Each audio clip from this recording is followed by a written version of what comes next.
આપણી કૃષિ પેદાશોના બજાર ભાવની જે આખી વેલ્યુ ચેન છે એને આપણે સમજીએ તો ખેડૂત જે છે એ મુખ્ય ઉત્પાદક છે. ખેડૂત કૃષિ પેદાશનું ઉત્પાદન કરે છે, પછી એ માર્કેટ યાર્ડના વેપારીને એનું વેચાણ કરે છે. માર્કેટ યાર્ડના વેપારી પછી જે તે કૃષિ પેદાશના જે પ્રોસેસર હોય છે એને વેચાણ કરે છે. ધારો કે મગફળીનું વેચાણ થયું છે તો મગફળીના વેપારી પછી ઓઇલ મિલ ધારકો છે એમને વેચાણ કરશે. ઓઇલ મિલ ધારકો એટલે કે જે પ્રોસેસર છે કૃષિ પેદાશ ઉપર પ્રોસેસ કરશે અને પછી હોલસેલ વેપારીને એનું વેચાણ કરશે.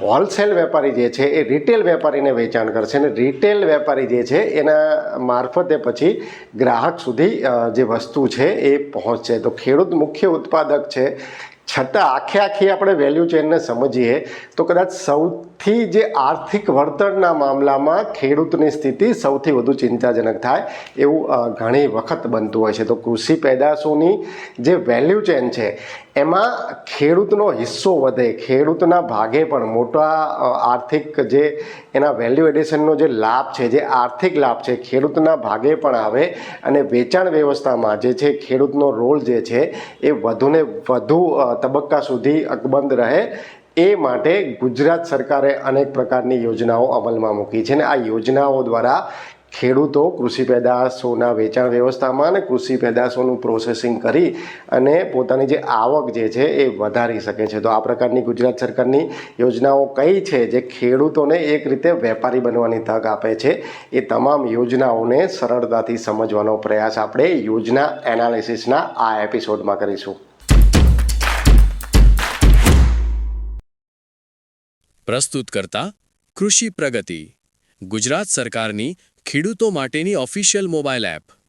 શરૂઆતમાં આપણે આપણા ખેતીવાડીના જે મુખ્ય પાકો છે એની માહિતી મેળવીએ તો આના માટે ગુજરાત સરકાર દ્વારા પોસ્ટ હાર્વેસ્ટ વેલ્યુ ચેન એટલે કે લણણી પછીની જે પ્રક્રિયા છે એ માટે અલગ અલગ તબક્કાની યોજનાઓ અમલી કરવામાં આવી છે, જેમાં ખાસ કરીને તેલીબિયા પાકો, અનાજ પાકો, કઠોળ પાકો અને મસાલા પાકોના પ્રોસેસિંગ કરવા માટે ખેડૂતોને સહાય આપવામાં આવે છે. એમાં ખાસ કરીને અનાજ પાકમાં ડાંગર સિવાયના પાકો અમલી લેવામાં આવે છે, બાકી મોટા ભાગના પાકો એમાં અમલી કરવામાં આવે છે. ધારો કે તેલીબિયા પાક છે તો તેલીબિયા પાક મુખ્યત્વે એમાં ઓઇલ મિલ બનાવી હોય, મગફળીની ખેતી કરનાર ખેડૂતને કે કોઈ પણ ખેડૂતને જો ઓઇલ મિલ બનાવી છે તો એના માટે સહાય મળી શકશે. કઠોળ માટે દાળ મિલ કરવી હોય કોઈ ખેડૂતને તો સહાય મળી શકશે.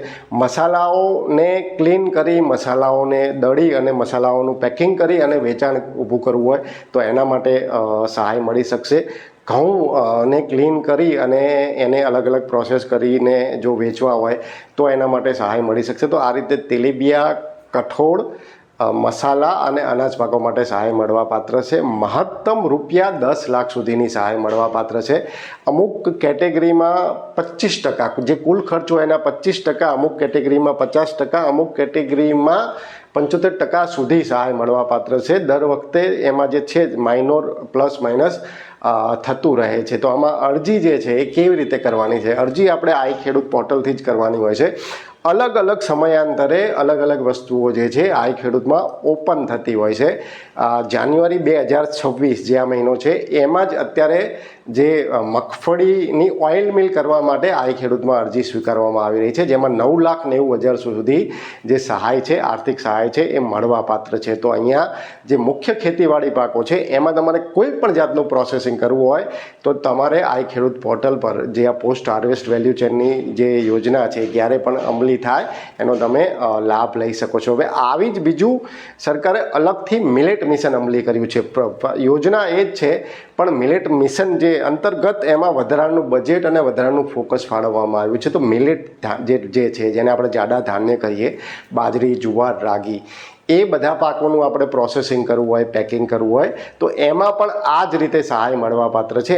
એમાં ફાયદો એ થશે કે એમાં કદાચ મંજૂરીની જે પ્રક્રિયા છે થોડી સરળ હશે અને લાભ જે છે એ પ્રમાણમાં થોડા વધારે મળશે. તો અહીંયા મિલેટ પાકો, તેલીબિયા પાકો, કઠોળ પાકો, મસાલા પાકો, ધાન્ય પાકો બધા માટે જે પોસ્ટ હાર્વેસ્ટ વેલ્યુ ચેન સરકારનું જે એક ધ્યેય છે એના આધારે આપણે આઈ ખેડૂત મારફતે અરજી જે છે કરી શકીએ છીએ અને સહાય જે છે 10 લાખ સુધીની મેળવી શકીએ છીએ. હવે આપણે બાગાયતી પાકોની વાત કરીએ તો બાગાયતી પાકોમાં જો આપણે એનું પ્રોસેસિંગ કરવું હોય, પેકિંગ કરવું હોય, ગ્રેડિંગ કરવું હોય તો અલગ ઘણી બધી સહાય મળવાપાત્ર છે. અલગ ફળ અને શાકભાજી, કારણ કે શાકભાજી પણ બાગાયતી પાકોમાં આવે છે અને જે આપણા ફળ પાકો છે એ પણ બાગાયતી પાકોમાં આવે છે ને. એક રીતે ફૂલ અને જે ઔષધીય પાકો છે એને પણ એક કેટેગરીમાં લઈ લેવામાં આવ્યા છે. તો એ રીતે 2 લાખથી લઈ અને 50 લાખ રૂપિયા સુધીની સહાય બાગાયતી પાકોના પ્રોસેસિંગ માટે આપવામાં આવે છે. આના માટે આઈ ખેડૂતના બાગાયત વિભાગમાં સમયાંતરે અલગ વિભાગમાં અરજી જે છે એ થતી હોય છે. બીજી મહત્ત્વની વસ્તુ છે ખાસ કરીને બાગાયતી પાકો માટે કોલ્ડ સ્ટોરેજ, કારણ કે બાગાયતી પાકો એક એવી વસ્તુ છે જે ઝડપથી એક રીતે એનો નાશ થતો હોય છે. તો જે બગડે નહીં, ખેડૂત સંગ્રહ કરી શકે એ માટે કોલ્ડ સ્ટોરેજની જરૂર પડે. કોલ્ડ સ્ટોરેજ પ્રમાણમાં ખૂબ જ મોંઘા હોય તો કોલ્ડ સ્ટોરેજ માટે પણ સરકાર સહાય આપે છે ને એના માટે જે મેટ્રિક ટન કેપેસિટીનો કોલ્ડ સ્ટોરેજ હોય એ પ્રમાણે અલગ કેટેગરીમાં સહાય મળવાપાત્ર છે. કોલ્ડ સ્ટોરેજ બાદ એનાથી પણ આગળ જો આપણે જોવું હોય, નિકાસ કરવી હોય બાગાયતી પાકોની, તો એમાં પણ સહાય મળવાપાત્ર છે. આપણે કોઈ પણ બાગાયતી પાકની નિકાસ કરવી હોય તો એને દરિયાઈ માર્ગે કરવી હોય કે વિમાની હવાઈ માર્ગે કરવી હોય તો એમાં આપણને જે એનું ભાડું આવે એમાં 10 લાખ રૂપિયા સુધીની મહત્તમ સહાય મળવાપાત્ર છે. હું તમને અહીંયા મહત્તમ સહાય કહી રહ્યો છું કારણ કે કેટેગરી પ્રમાણે અલગ પ્રકારની સહાય મળવાપાત્ર છે, પણ મહત્તમ વાર્ષિક 10 લાખ રૂપિયા સુધીની સહાય જો ખેડૂતને બાગાયતી પેદાશોની નિકાસ કરવી હોય તો એને જે દરિયાઈ ભાડું કે હવાઈ ભાડું થાય છે એમાં મળવાપાત્ર છે. ડુંગળીમાં પણ એમાં એનો જે છે એ ખાસ ઉમેરો કરવામાં આવ્યો છે. બાગાયતી પાકો પછી હવે આપણે મિશન મધમાખી કરીને ગુજરાત સરકારનો એક પ્રોજેક્ટ છે જે મધ ઉત્પાદકો છે, જે મધનું ઉત્પાદન કરે છે, મધમાખીનો ઉછેર કરે છે, એમના માટે નાના પાયેથી લઈને મોટા પાયા સુધી કોઈને પોતાના ખેતરમાં નાના પાયે પેટીઓ મૂકવી હોય તો એના માટે પણ સહાય છે અને કોઈએ એક મોટા બિઝનેસની જેમ મધ ઉત્પાદન કરવું હોય તો એના માટે પણ સહાય છે. 3,000 રૂપિયાથી લઈ અને 18 લાખ રૂપિયા સુધીની સહાય મિશન મધમાખી પ્રોજેક્ટ હેઠળ મળવાપાત્ર છે.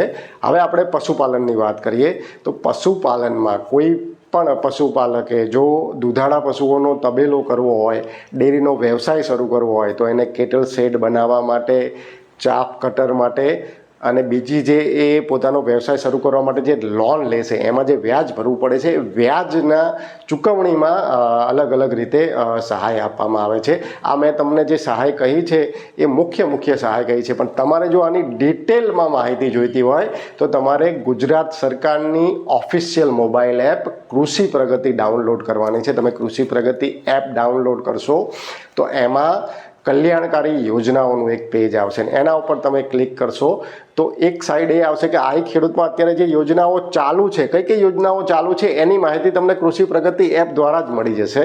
અને બીજી જે સાઈડ હશે એક ટોટલ કલ્યાણકારી યોજનાઓ છે એની પર તમને ક્લિક કરશો એટલે એક PDF ખુલશે જેમાં બધા જ પ્રકારની યોજનાઓ જે મેં તમને અત્યારે વાત કરી છે એ તમામ યોજનાઓની સાથે બીજી પણ ગુજરાત સરકારની જે યોજનાઓ છે એની તમને એની અંદર માહિતી મળી જશે. તો ગુજરાતના દરેક ખેડૂતે કૃષિ પ્રગતિ મોબાઈલ એપ ડાઉનલોડ કરવી જોઈએ. તો મિત્રો આ વિડીયો અંગેના તમારા અભિપ્રાય અમને કોમેન્ટમાં જણાવજો. હાલ બસ આટલું જ. ફરી ઝડપથી મળીશું નવા વિષય સાથે.